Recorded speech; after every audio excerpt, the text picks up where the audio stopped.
ప్రపంచ తెలుగు రచయితల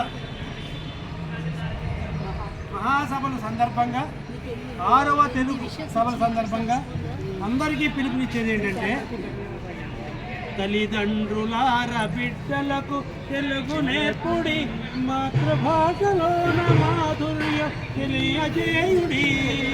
తల్లిదండ్రులార బిడ్డలకు తెలుగు నేర్పుడి, మాతృభాషలోని మాధుర్య తెలియజేయుడి. తెలుగు భాష కమ్మదనం కవి చూడగ కలం పట్టి, తెలుగు జాతి గొప్పదనం వినిపించగ నడుము కట్టి, తెలుగే మన ఊపిరిగా నినదించము గళం విప్పి. తల్లిదండ్రులార బిడ్డలకు తెలుగు నేర్పుడి, మాతృభాషలోని మాధుర్యం తెలియజేయుడి.